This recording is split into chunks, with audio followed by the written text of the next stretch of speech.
Hello everyone. तो आज की वीडियो में हम पढ़ने वाले हैं बीए 6 सेमेस्टर इंग्लिश लिटरेचर का पेपर फर्स्ट, जिसका टाइटल है Indian and new literature English. ठीक है, इसकी यूनिट 5 चल रही है हमारी, जो है प्रोज, जिसका चैप्टर है फर्स्ट चैप्टर फ्रांस फैनन द्वारा लिखा गया ब्लैक स्किन वाइट मास्क। ठीक है, ये एस होगा, सॉरी यहाँ पर ए आ गया, ब्लैक स्किन वाइट मास्क। ठीक है, तो ये इसके ऑब्जेक्टिव टाइप क्वेश्चंस करेंगे आज की वीडियो में, और इसकी जो समरी वाली वीडियो है मैंने पहले ही करवा दिया है। ये तीनों चीज़ें एक वीडियो पहले ही आ चुकी है इस चैप्टर पर, तो उसका लिंक आपको डिस्क्रिप्शन में मिल जाएगा, तो वो ज़रूर देख लें, क्योंकि अगर वो आपने नहीं समझा तो आपके ये क्वेश्चंस भी बिल्कुल भी समझ में नहीं आएंगे। ठीक है, तो अब हम अपने क्वेश्चन देख लेते हैं। मतलब पूरी प्लेलिस्ट बना दी है मैंने बीए 6 सेमेस्टर का इंग्लिश लिटरेचर का, एमसीक्यू का अलग और समरी का अलग, तो दोनों का लिंक आपको डिस्क्रिप्शन में मिल जाएगा। ठीक है, तो फर्स्ट क्वेश्चन है हमारा, फर्स्ट क्वेश्चन है in which year was Frantz Fanon born. मतलब फ्रांस फैनन जो है उनका जन्म किस वर्ष हुआ था, ये बताना है। ऑप्शन है इसमें ए 1924, बी 1925, सी 1926, डी 1927। तो इसका आंसर होगा बी 1925। 20 जुलाई 1925 में इनका जन्म हुआ था। ठीक है, कुछ बुक्स में 1924 भी है, अगर ऑप्शन में 1925 ना हो तभी 1924 लगाना, वरना ये बिल्कुल गलत आंसर है इसका आंसर है बी 1925। ठीक है, answer B. Next question number 2, on which topic did Frantz Fanon focus in this book. जो ये बुक है इनकी ब्लैक स्किन वाइट मास्क, इसमें किस टॉपिक पर उन्होंने, मतलब इस टॉपिक की थीम क्या है, किस टॉपिक पर फ्रांस फैनन ने फोकस किया है। ऑप्शन है इसमें ए फिलॉसफी दर्शन शास्त्र, बी कॉलोनियलिज्म यानी उपनिवेशवाद एंड इट्स वायलेंस यानी इसकी हिंसा, उपनिवेशवाद तो और उसकी हिंसा। ऑप्शन है C both A and B, D none of this. तो इसका आंसर होगा B colonialism and its violence. जो उपनिवेशवाद था उस टाइम का और उसकी हिंसा जो थी उसके बारे में इस पूरी बुक में डिस्कस किया है, किसने, फ्रांस फैनन ने।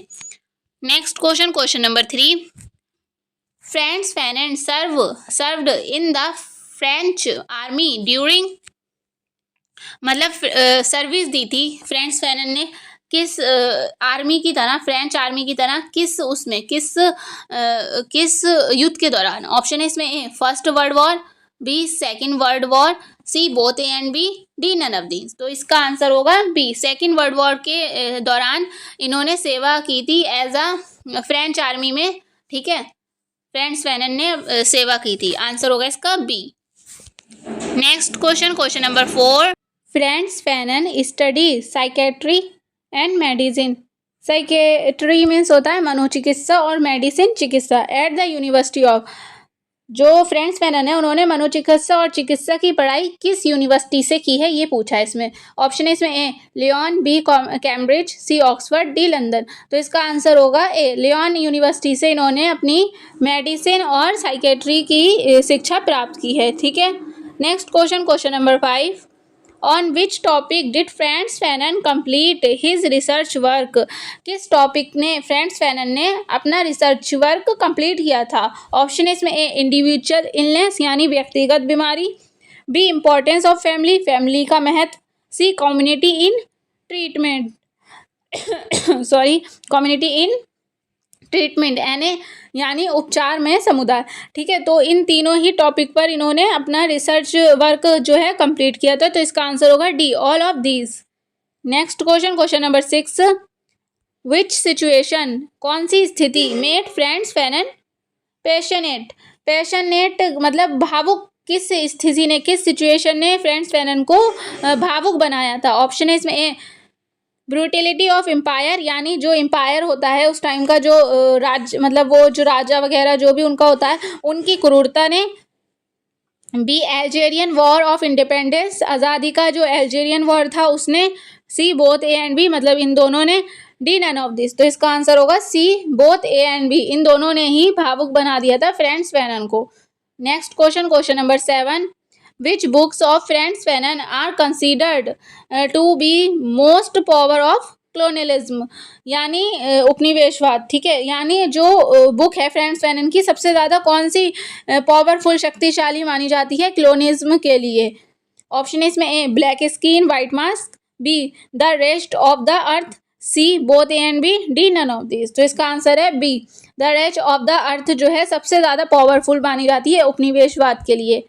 क्या? वैसे तो जो है इसका आंसर सॉरी एक मिनट, क्योंकि ब्लैक स्किन व्हाइट मास्क में भी कॉलोनियलिज्म के बारे में लिखा गया है, 8 चैप्टर है इसमें, और द रेस्ट ऑफ द अर्थ में भी कॉलोनियलिज्म के उपनिवेशवाद के बारे में लिखा गया है। तो इसका आंसर होगा सी, ए एंड बी दोनों। ठीक है, next question, question number 8। France Fanon work has inspired political movement around the world from. जो फ्रांस फैनन है उनको मतलब पॉलिटिकल मतलब उन्होंने दुनिया भर के जो देश हैं उनको इंस्पायर्ड किया है राजनीतिक आंदोलन के लिए। ठीक है, वो कौन कौन से देश हैं? फिलिस्तीन को भी किया था इन्होंने प्रभावित, ठीक है, यूनाइटेड स्टेट को भी किया था, साउथ अफ्रीका को भी किया था। तो इसका आंसर होगा D, all of these, answer D. Next question, question number 9। When was Frantz Fanon books published in French language untitled पौनार मैस्क्यूज ब्लैंक्स। इसको शायद मैं ठीक से नहीं बोल पाऊँ क्योंकि ये फ्रेंच लैंग्वेज के वर्ड हैं। ठीक है, पौनार मैस्क्यूज ब्लैंक्स यानी white mask black black skin white mask. इसका मतलब क्या हुआ? Black skin white mask. ये फ्रेंच टाइटल है। जो ये हमारी बुक है ब्लैक स्किन वाइट मास्क, वो ओरिजिनली फ्रेंच में लिखी गई थी। ठीक है, मिस्टर फ्रांस फैनन के द्वारा, फिर उसको बाद में इंग्लिश में ट्रांसलेट किया गया था। तो जब ये फ्रेंच लैंग्वेज में लिखी गई थी तो किस डेट को पब्लिश हुई थी? ये इसका टाइटल था, फ्रेंच टाइटल है ये कब पब्लिश हुई थी ये बताना है। ऑप्शन इसमें ए 1952 में, बी 1953 में, सी 1954 में, डी 1955 में। तो इसका आंसर होगा ए 1952 में ये पब्लिश हुई थी। फ्रेंच लैंग्वेज यानी ओरिजिनल जो जिसमें लिखी गई थी वो कब पब्लिश हुई थी? 1952 में। ठीक है, next question, question number 10। When was Frantz Fanon's book black skin white mask publish in English. और उसके बाद ये इंग्लिश में ट्रांसलेट होकर कब पब्लिश हुई थी ये बताना है। ऑप्शन है इसमें ए 1952 में, ये तो ओरिजिनल ट्रांसलेट हुई थी, बी 1967 में, सी 1968 में, डी 1970 में। तो इसका आंसर होगा हमारा 10 का आंसर होगा बी, 1967 में पब्लिश हुई थी उसके बाद। ठीक है, इंग्लिश लैंग्वेज में ट्रांसलेट होने के बाद कब पब्लिश हुई थी? 1967 में। और ओरिजिनली फ्रेंच लैंग्वेज में 1952 में पब्लिश हुई थी। ठीक है, तो इसका आंसर क्या होगा? B. Next question, question number 11। When was Frantz Fanon second book the rest of the earth published. ये ज़्यादा इंपॉर्टेंट नहीं है, इतनी ज़्यादा डेट याद मत करिएगा वरना आप भूल जाएंगे। तो जो इनकी सेकंड बुक है द रेस्ट ऑफ द अर्थ, वो कब पब्लिश हुई थी? तो वो पब्लिश हुई थी हमारी 1961 में। आंसर होगा इसका ए, 1961 में। ठीक है, 1952 में इनकी फर्स्ट बुक को फ्रेंच लैंग्वेज में पब्लिश हुई थी और 1961 में second book, answer A. Next question, question number 12।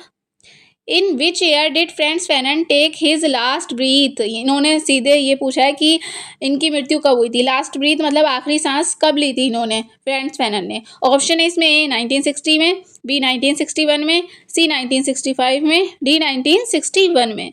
तो इसका आंसर होगा बी, 1961 में इनकी मतलब अंतिम सांसें इन्होंने ली थी 1961 में। और इसी डेट को इनकी second book the rest of the अर्थ भी पब्लिश हुई थी, याद रखिएगा। ठीक है, 1961 में इनकी मृत्यु हुई थी। जन्म कब हुआ था? 1925 में इनका जन्म हुआ था और 36 वर्ष की उम्र थी तभी इनकी मृत्यु हो गई थी। कब? 1961 में। Next question, question number 13। How old was Frantz Fanon when black skin white mask was published. जब black skin white mask book publish हुई थी तो जो फ्रांस फैनन है वो कितने वर्ष के थे? तो आप कैलकुलेट कर लीजिए। 1925 में तो इनका जन्म हुआ था। ठीक है, वो ना, हाँ 1925 में। और जो बुक पब्लिश हुई थी 1952 में पब्लिश हुई है। तो आप कैलकुलेट कर लिए इतने से इतने वर्ष तक कितने वर्ष आ रहे हैं। ये आ रहे हैं 27 वर्ष। ठीक है, 27 वर्ष के जब थे तब इनकी ये बुक पब्लिश हुई थी। ठीक है, answer B. Next question, question number 4। Where was Frantz Fanon from. जो फ्रांस फैनन है वो कहाँ से बिलोंग करते थे ये पूछा है। यूनाइटेड स्टेट से, फ्रांस से, सी अल्जीरिया से, डी मार्टिनिक से। तो इसका आंसर होगा बी, फ्रांस से, आंसर बी।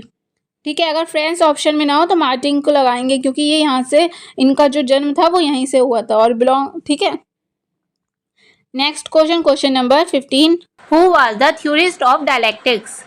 द्वंद्ववाद के सिद्धांतकार कौन थे, ये बताना है। इसका आंसर है हमारा फ्रेड। फ्रेड जो है द्वंद्ववाद के सिद्धांतकार थे। ये ज़्यादा क्वेश्चन इंपॉर्टेंट नहीं है, पर जो इनकी बुक है ब्लैक स्किन वाइट मास्क, इसमें इनको मेंशन किया गया है, ठीक है, किसी चैप्टर में, तो ज़्यादा इंपॉर्टेंट ये क्वेश्चन नहीं है। नेक्स्ट क्वेश्चन देख लेते हैं, question number 16, who was associated with the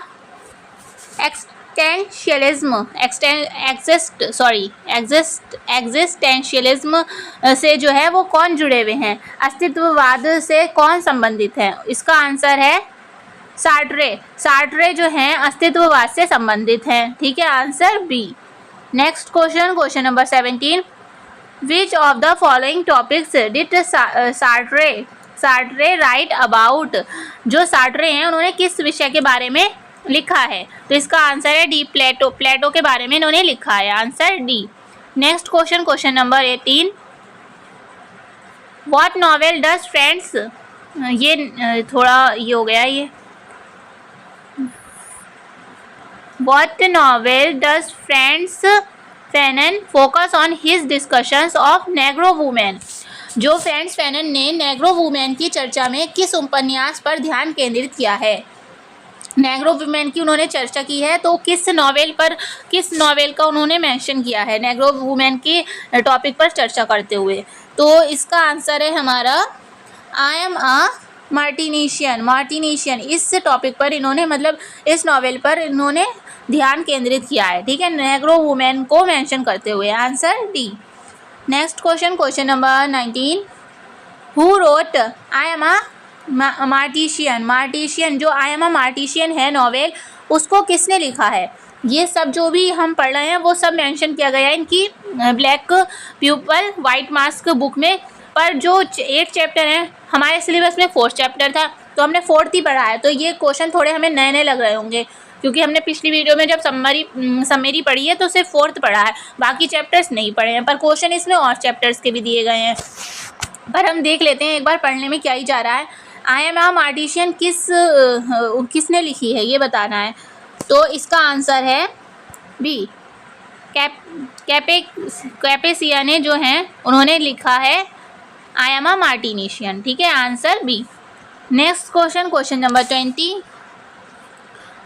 what is the name of an essay Jean Paul Sartre? जो ये जॉन पॉल सार्ट्रे है, उनका एसे का नेम बताना है, वो कौन सा एसे है जो उनके द्वारा लिखा गया है इनमें से?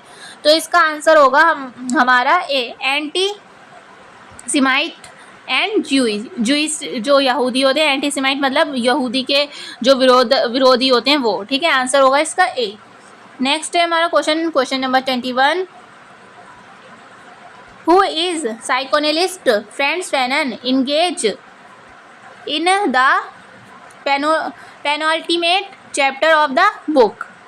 तो इसका मतलब क्या हुआ, कौन सा मनोवैज्ञानिक फ्रेंड्स फैनन पुस्तक की अंतिम अध्याय में संकलन किया गया है, किसको मेंशन किया गया है? जो फ्रेंड्स फैनन का बुक है उसमें किस अंतिम अध्याय, जो अंतिम चैप्टर है उसमें किसको मेंशन किया गया है? तो इसका आंसर होगा डी, फ्रेड को मेंशन किया गया है। किसको? फ्रेंड्स को, अंतिम अध्याय में, ठीक है, तो आंसर होगा इसका D. Next question, question number 22, what is the name for uh purging of pent up feelings? यानी क्या हुआ, दबी हुई भावनाएं जो होती हैं हमारी को शुद्ध करने के लिए जो वर्ड यूज़ किया गया है इस बुक में, वो क्या है? ऑप्शन इसमें कैथरासिस, न्यूरोसिस, एथरिज्म, रिलैक्सेशन। तो इसका 22 का हमारा आंसर है ए, कैथारेसिस बोलते हैं उसको, ठीक है, जो दबी हुई भावना को शुद्ध करने की जो प्रक्रिया होती है उसको क्या बोलते हैं? कैथारेसिस, ठीक है। नेक्स्ट क्वेश्चन, क्वेश्चन नंबर 23, ये जो भी हम वर्ड पढ़ेंगे वो सब यूज़ किए गए हैं बुक में, इसलिए ये क्वेश्चन बने हैं इस पर, ठीक है। What is the name for a psychological problem? जो साइकोलॉजिक मनोवैज्ञानिक प्रॉब्लम होती है ना, उसको क्या कहते हैं? ऑप्शन इसमें A mind pathology, C concerning pathos, D psychic connection, D psychopathology. तो जो साइकोलॉजिकल प्रॉब्लम होती है उसको साइकोपैथोलॉजी बोलते हैं। आंसर होगा इसका डी, 23 का answer D. Next question, question number 24. What is the name for a psychopathology related to feelings of inferiority from being abandoned? मतलब क्या हुआ इसका, जो त्याग दिए जाने वाली हीनता की भावना होती है, हीनता, जो अगर कोई हमें छोड़ दे रहा है, मतलब त्याग दे रहा है, तो हमारे अंदर एक भावना उत्पन्न होती है कि उसने हमें क्यों छोड़ा, हम खुद से मतलब हीनता उत्पन्न होने लगती है हमें अंदर से कि हम शायद बुरे होंगे, इस वजह से खुद से नफरत सी होने लगती है इस टाइप से। तो उसका जिक्र किया गया है कि जैसे कि ब्लैक पीपल थे, उनको वाइट पीपल के द्वारा छोड़ दिया जा रहा था, मतलब शोषण किया जा रहा था, तो उनके अंदर एक हीनता ये पैदा हो गई कि हम बहुत वीक हैं, बुरे हैं, इस वजह से वो लोग हमें मतलब इस टाइप से बिहेवियर कर रहे हैं, हमारे साथ शोषण कर रहे हैं। तो उसको क्या कहा गया है, तो उसको कहा गया है इंफीरियर टेस्ट। आंसर होगा इसका सी, 24 का आंसर इंफीरियर टेस्ट, ठीक है, यानी निम्न परीक्षण, answer C. Next question, question number 25. What is the another name, दूसरा नेम क्या है, फॉर एन इमोशनल इंटेंसिटी, यानी भावात्मक तीव्रता, इमोशनल इंटेंसिटी यानी भावात्मक तीव्रता का जो है दूसरा नेम क्या है? ऑप्शन है इसमें ए ऑब्सेशन, बी न्यूरोसिस, सी पैथोलॉजी, डी अफेक्ट। तो इसका आंसर होगा ऑब्सेशन, जो है वो इमोशनल इंटेंसिटी, इंटेंसिटी मतलब तीव्रता का दूसरा नेम है, क्या है, जुनून। ऑब्सेशन मतलब होता है जुनून, ठीक है। अगर फीलिंग्स बहुत ज़्यादा, मतलब बहुत ज़्यादा हमारा तीव्र हो रही हैं, इमोशनल हम ज़्यादा, बहुत ज़्यादा इमोशनल, बहुत ज़्यादा तीव्रता हो रही है इमोशंस में, तो उसको बोलते हैं जुनून, ठीक है, obsession. Next question, question number 26. What is the term friends Fanon uses for agency? Agency word के लिए फ्रेंड्स फैनन ने कौन सा शब्द यूज़ किया है? ऑप्शन है इसमें ए एथेरिज्म, बी पैथोलॉजी, सी पैशन, डी एक्शनल। तो 26 का हमारा आंसर है सी, पैशन यानी जुनून वर्ड का यूज़ किया है किसने? फ्रेंड्स फैनन ने एजेंसी शब्द के लिए, ठीक है, answer C. Next question, question number 27. What is the term others have used to describe the innate मतलब जन्मजात feeling of a inferiority in black people? जो काले लोगों में हीनता जो होती है, ब्लैक पीपल्स में हीनता की जो भावना होती है, जन्मजात भावना का वर्णन करने के लिए दूसरे लोगों ने जो हैं, अदर्स जो लोग हैं, दूसरे वाइट पीपल, जैसा कि दूसरे लोगों ने किस शब्द का यूज़ किया है? तो ऑप्शन इसमें A pathology of loss, B dependency complex, C inferior pathology, D superiority lag. Lag means होता है कमी, सुपीरियरिटी लैग यानी श्रेष्ठता की अभाव। तो उन लोगों ने, अदर्स लोगों ने कहा है कि इनके अंदर जन्मजात से ही श्रेष्ठता का अभाव है, ठीक है। तो किस वर्ड का यूज़ किया है? Superiority lag, answer D. Next question, question number 28. What is the term for a relation between contradictory things? Contradictory means होता है विपरीत, जो विरोधाभासी, मतलब विपरीत चीज़ों के लिए, जो विपरीत चीज़ों के बीच रिलेशन बताने के लिए जो एक वर्ड यूज़ हुआ है, टर्म यूज़ हुआ है, वो कौन सा टर्म है? ऑप्शन है इसमें A pathology, B एथरिज्म, C machine, D dialectic. तो इसका आंसर है हमारा 28 का आंसर है बी, एथरिज्म वर्ड यूज़ किया गया है विपरीत चीज़ों के बीच रिलेशन दिखाने के लिए बुक में इस, तो आंसर होगा इसका B. Next question, question number 29. What is the term for hyper sensitivity? Hyper sensitivity को मतलब बहुत ज़्यादा सेंसिटिव कह सकते हैं, बहुत ज़्यादा नाजुक, ठीक है, और हाइपर मतलब बहुत ज़्यादा, तो इसको वैसे तो हिंदी में कहेंगे अति संवेदनशीलता, ठीक है, के लिए कौन सा वर्ड यूज़ हुआ है? ऑप्शन है इसमें ए मशीन, बी पैथोलॉजी, सी एरेथिज्म, एरेथिज्म है ये, वो एथरेजिम था, ये एरेथिज्म है, ठीक है, कॉन्ट्रेडिक्शन। तो इसका आंसर होगा हमारा सी, एरेथिज्म वर्ड का यूज़ किया गया है किसके लिए? हाइपर सेंसिटिविटी को दिखाने के लिए, आंसर सी। नेक्स्ट क्वेश्चन है हमारा question number 30. What is Frantz Fanon's term for a desire to become whiter? यानी क्या हुआ, वाइटर मतलब वाइट पीपल की तरह बनने की इच्छा के लिए फ्रेंड्स ने, जो फ्रेंड्स फैनन है, उन्होंने किस वर्ड का यूज़ किया है? ऑप्शन है इसमें ए डाइंग यानी मर जाना, बी वाइटनिंग, सी टूथ बिकमिंग, डी लैक्टिफिकेशन। तो इसका आंसर होगा हमारा डी, लैक्टिफिकेशन वर्ड का यूज़ किया है, जो हमारी इच्छा होती है वाइटर पीपल की तरह बनने की, ब्लैक पीपल की जो इच्छा होती है वाइटर पीपल की तरह बनने की, उसको लैक्टिफिकेशन बोला है, answer D. Next question number 31, what is the term for an unconscious sexual desire by children for their parents, यानी अपने माता पिता के लिए बच्चों द्वारा अचेतन यौन इच्छा के लिए क्या शब्द यूज किया गया है इस बुक में? इसका आंसर होगा बी, एरेथिज्म वर्ड का यूज किया गया है। ठीक है, आंसर होगा B. Next question number 32, what is the symbol of the genital sphere? Genital sphere जो जेनिकल क्षेत्र है उसके लिए कौन सा सिंबल यानी प्रतीक का यूज किया गया है? ऑप्शन है इसमें A book, B palace, C dialectic, D wine. तो इसका आंसर होगा ए बुक। ठीक है, next question number 33, who creates the feeling of inferiority in black people? हीनता की भावना, इन्फेरिटी मतलब होता है हीनता की भावना। जो ब्लैक पीपल अक्सर ये समझते हैं कि हम कम हैं, मतलब हम स्ट्रांग नहीं हैं, हम वीक हैं, हम फिजिकली भी वीक हैं, हम कम हैं, मतलब वो उनकी सोच ऐसी हो जाती है कि वो ये समझते हैं कि हम वाइट पीपल से बहुत ज़्यादा सभ्य नहीं है उनकी तरह। ठीक है, तो ये फीलिंग कौन पैदा करता है ब्लैक पीपल में?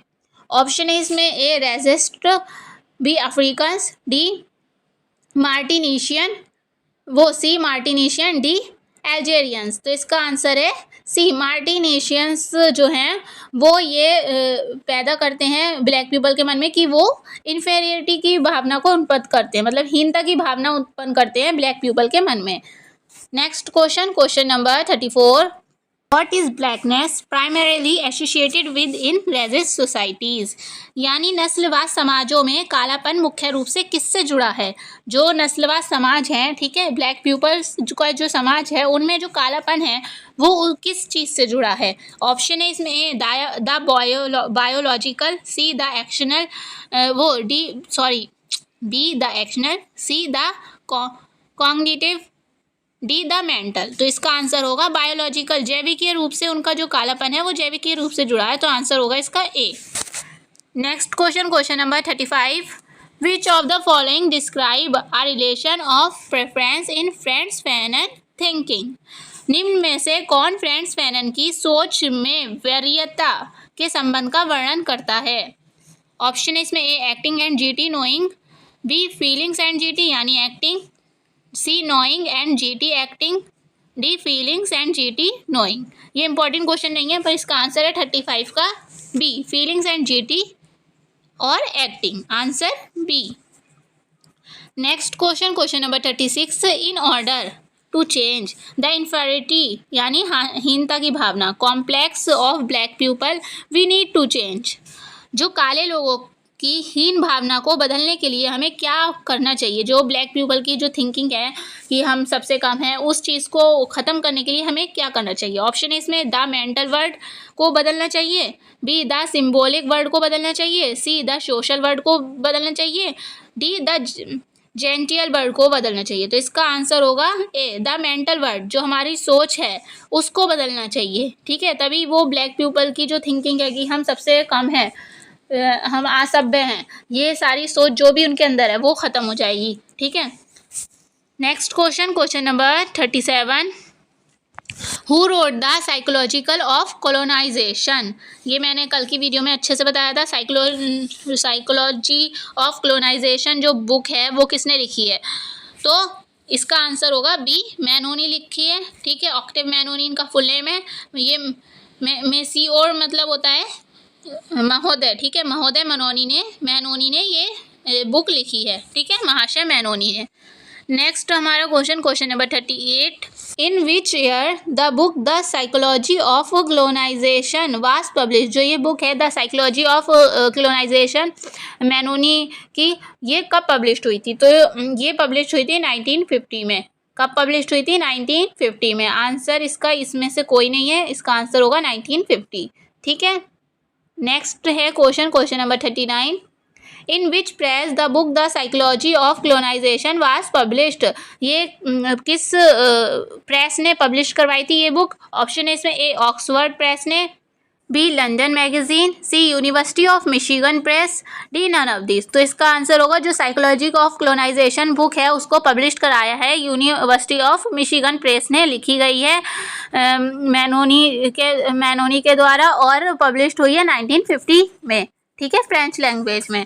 Next question number 40, which theory is used by Frantz Fanon to explain the feeling of dependency, यानी निर्भरता की भावना को समझने के लिए फैनन ने किस सिद्धांत का यूज किया है। ठीक है, कौन सी भावना को? निर्भरता को, डिपेंडेंसी, निर्भरता की भावना को किस एक्सप्लेन मतलब किस थ्योरी का यूज किया है, ये बताना है, किस सिद्धांत का यूज किया है। तो 40 का हमारा आंसर होगा ए, साइकोएनालिसिस जो थ्योरी है उसका यूज किया है, किसको? निर्भरता की भावना को समझने के लिए। आंसर होगा A. Next question number 41, the book black skin white mask focuses, जो ब्लैक स्किन व्हाइट मास्क है उस बुक का विषय क्या है, फोकस किस पर है उस बुक का? तो ऑप्शन है इसमें ए, कॉलोनियलिज्म इन अफ्रीका, उपनिवेशवाद, अफ्रीका का उपनिवेशवाद। B, colonialism in America, America में उपनिवेशवाद। सी, कॉलोनियलिज्म इन इंडिया, भारत का उपनिवेशवाद। D, none of these. तो इसका आंसर होगा A, colonialism in Africa, Africa में जो उपनिवेशवाद था उसका जो ये मतलब ज़्यादा से ज़्यादा फोकस जो है इसी बात पे रहा है इस बुक का। Answer A. Next question number 42, what is the main idea of the black skin होगा ये। ठीक है, black skin white mask, main idea, main theme भी कह सकते हैं, मेन आइडिया भी कह सकते हैं, सेंट्रल आइडिया भी बोल सकते हैं, क्या है इस बुक का? ऑप्शन है इसमें A, the effects of colonialism. B, the effects of decolonialism. C, the effects of environment. D, none of these. तो इसका आंसर आपको अच्छे से पता होगा, उपनिवेशवाद का जो इफेक्ट है उसको इसमें दिखाया गया है, द इफेक्ट्स ऑफ कॉलोनियलिज्म। ठीक है। Next question number 43, what is the name of the first chapter of the book black skin white mask, जो ब्लैक स्किन व्हाइट मास्क है उसमें 8 चैप्टर है, आपके सिलेबस में चैप्टर 4 है। तो जो फर्स्ट चैप्टर है इस बुक का वो उसका नेम बताना है, तो उसका नेम है हमारा the black man and language. तो आंसर इसका क्या हो जाएगा? The black man and language. Answer A, याद रखिएगा, इंपॉर्टेंट क्वेश्चन है। Next question number 44, what is the name of 4th chapter, जो हमारे सिलेबस में ही है, ये तो मोस्ट इंपॉर्टेंट क्वेश्चन हुआ। 4th चैप्टर जो है उसका नेम क्या है? आपने कल की वीडियो में देखा होगा अगर, तो आपको अच्छे से पता होगा। तो इसका आंसर होगा A, the so called dependency complex of the colonized. ठीक है, आंसर क्या होगा इसका? A, the so called dependency complex of the colonized, ये नेम है 4th चैप्टर का इस बुक की।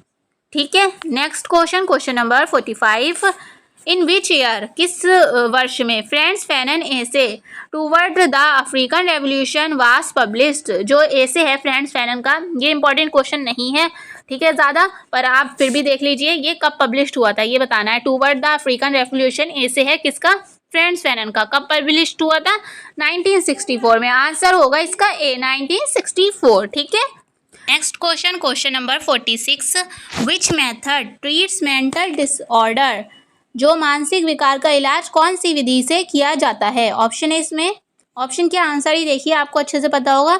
साइकोएनालिसिस जो मेथड है उसके द्वारा जो है मानसिक बीमारी का इलाज, मानसिक विकार का इलाज किया जाता है, मनोविश्लेषण बोलते हैं साइकोएनालिसिस को। ठीक है, answer A. Next question number 47, who is non Australian physician, Australian physician के नाम से कौन जाना जाता था? तो इसका आंसर होगा ए, सिगमंड फ्राइड जो हैं ऑस्ट्रेलियन फिजिशियन के नाम से जाने जाते थे। इनका जो है इस बुक में मेंशन किया गया है, इसलिए ये क्वेश्चन इनके ऊपर बना है। ठीक है। Next question number 48, in which year Frantz Fanon was appointed ambassador to Ghana by Algeria, Algeria द्वारा फ्रांस फैनन को किस वर्ष घना में एम्बेसडर यानी राजदूत बोल सकते हैं, एम्बेसडर आपने वर्ड सुना ही होगा, नियुक्त किया गया था, किस वर्ष? तो इसका आंसर होगा बी, 1961 में। ठीक है, इसी वर्ष कुछ मंथ बाद इनकी डेथ हो गई थी, मृत्यु हो गई थी। ठीक है, 1961 में इनको एम्बेसडर चुना गया था घना में, ठीक है, अल्जेरिया के द्वारा। Next question number 49, what was the illness of Frantz Fanon that become the cause of his death, उनको कौन सी बीमारी हुई थी जो इनकी मृत्यु का कारण बनी थी? तो इसका आंसर हमारा है ए, ल्यूकेमिया नाम की इनको बीमारी हुई थी जिससे इनकी मृत्यु हो गई थी। आंसर क्या होगा इसका? ए। ठीक है, तो ये लास्ट क्वेश्चन था हमारा इस वीडियो का। बाकी जो मतलब बाकी नेक्स्ट हमारा चैप्टर है द फेयरवेल पार्टी, उसका लिंक आपको डिस्क्रिप्शन में मिल जाएगा। पूरी प्लेलिस्ट बना दी है BA 6 सेमेस्टर की, तो वहाँ जाके आप देख सकते हैं, ठीक है। अगर वीडियो थोड़ी भी हेल्पफुल रही हो तो वीडियो को प्लीज़ लाइक कर देना और कमेंट्स में बताना कि वीडियो कैसी रही, ठीक है। और कुछ मिस प्रिंट भी हो गया था, जिसको आप अगर आपने वीडियो देखी है तो PDF में भी वही मिस प्रिंट वाली प्रॉब्लम आएगी। तो अगर आपने वीडियो देखी तो कोई दिक्कत ही नहीं है। और जो है आप इसका PDF आपको कहाँ मिलेगा, वो learn with UP girl channel है हमारा टेलीग्राम पर, वहाँ पर आप सर्च करेंगे तो वहाँ से भी आपको मिल जाएगा, या इसका लिंक आपको डायरेक्ट डिस्क्रिप्शन में मिल जाएगा वीडियो के, तो वहाँ से भी आप PDF डाउनलोड कर सकते हैं। बिल्कुल फ्री PDF अवेलेबल है वहाँ पर। और भी PDF हैं जो भी हमारे BA 6 सेमेस्टर का कोर्स चल रहा है, उस सब के PDF वहाँ पर मिल जाएंगे आपको, ठीक है। तो प्लीज़ वीडियो को ज़्यादा से ज़्यादा शेयर कर दिएगा, चैनल को सब्सक्राइब कर दिएगा, क्योंकि ऐसी वीडियो आती रहती हैं अक्सर इस चैनल पर। अब मिलते हैं नेक्स्ट वीडियो में नेक्स्ट चैप्टर के साथ, ठीक है। Thank you for watching.